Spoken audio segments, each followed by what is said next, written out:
గద్వాల్ జిల్లా ఐజ పట్టణ కేంద్రంలో కస్తూర్బా గాంధీ బాలికల విద్యాలయం దగ్గర ఉన్నాం.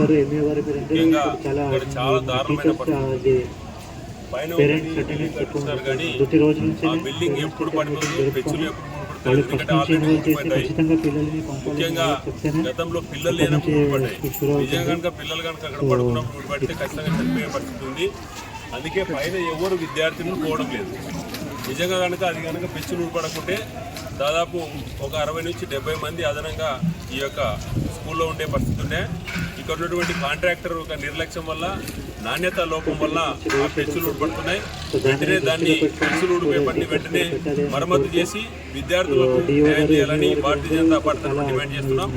అదేవిధంగా టాయిలెట్స్ ఉన్నాయి కానీ కేవలం వారంకే నిండుతున్నాయి. ఎందుకంటే అవుట్ లైన్ పైపులు వేయడం లేదు. దానివల్ల పిల్లలు ఆ స్కూల్లో ఉన్నటువంటి 250 మంది విద్యార్థులు చాలా ఇబ్బంది పడుతున్నారు. ఇప్పుడు వాళ్ళకి టాయిలెట్స్ లేవు.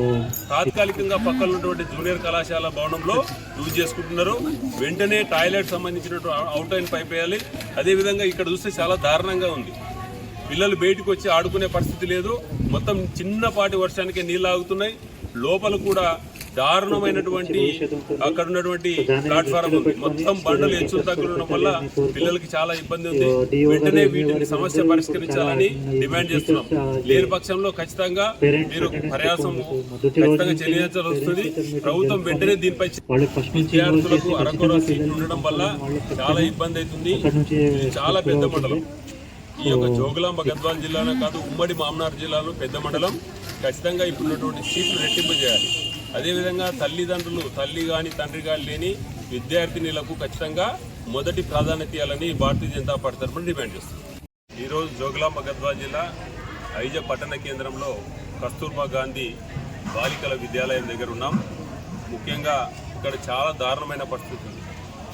పైన ఒకటి బిల్డింగ్ కట్టించినారు కానీ ఆ బిల్డింగ్ ఎప్పుడు పడిపోతుందో, పెచ్చులు ఎప్పుడు ఊడిపడతలేదు. ఎందుకంటే ఆల్రెడీ ఊడిపడ్డాయి. ముఖ్యంగా గతంలో పిల్లలు లేనప్పుడు ఊడిపడ్డాయి. నిజంగా కనుక పిల్లలు కనుక అక్కడ పడుకున్నప్పుడు ఊడిపడితే ఖచ్చితంగా చనిపోయే పరిస్థితి ఉంది. అందుకే పైన ఎవరు విద్యార్థులను పోవడం లేదు. నిజంగా కనుక అది కనుక పెచ్చులు ఊడిపడకుంటే దాదాపు ఒక 60 నుంచి 70 మంది అదనంగా ఈ యొక్క స్కూల్లో ఉండే పరిస్థితి ఉండే. ఇక్కడ ఉన్నటువంటి కాంట్రాక్టర్ ఒక నిర్లక్ష్యం వల్ల, నాణ్యత లోపం వల్ల ఆ పెచ్చులు ఊడిపడుతున్నాయి. వెంటనే దాన్ని పెచ్చులు ఊడిపోయి వెంటనే మరమ్మతు చేసి విద్యార్థులకు న్యాయం చేయాలని భారతీయ జనతా పార్టీ తరఫున డిమాండ్ చేస్తున్నాం. అదేవిధంగా టాయిలెట్స్ ఉన్నాయి కానీ కేవలం వారంకే నిండుతున్నాయి. ఎందుకంటే అవుట్ లైన్ పైపులు వేయడం లేదు. దానివల్ల పిల్లలు ఆ స్కూల్లో ఉన్నటువంటి 250 మంది విద్యార్థులు చాలా ఇబ్బంది పడుతున్నారు. ఇప్పుడు వాళ్ళకి టాయిలెట్స్ లేవు.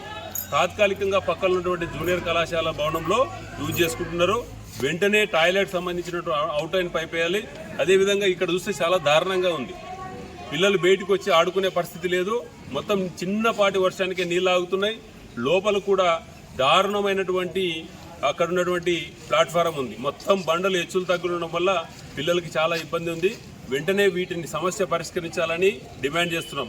లేని పక్షంలో ఖచ్చితంగా మీరు ప్రయాసం ఖచ్చితంగా చెల్లించాల్సి వస్తుంది. ప్రభుత్వం వెంటనే దీనిపై విద్యార్థులకు అరకొర సీట్లు ఉండడం వల్ల చాలా ఇబ్బంది అవుతుంది. ఇది చాలా పెద్ద మండలం. ఈ యొక్క జోగులాంబ గద్వాల్ జిల్లాలో కాదు, ఉమ్మడి మామనార్ జిల్లాలో పెద్ద మండలం. ఖచ్చితంగా ఇప్పుడున్నటువంటి సీట్లు రెట్టింపు చేయాలి. అదేవిధంగా తల్లిదండ్రులు, తల్లి కానీ తండ్రి కానీ లేని విద్యార్థినులకు ఖచ్చితంగా మొదటి ప్రాధాన్యత ఇవ్వాలని భారతీయ జనతా పార్టీ తరఫున డిమాండ్ చేస్తుంది.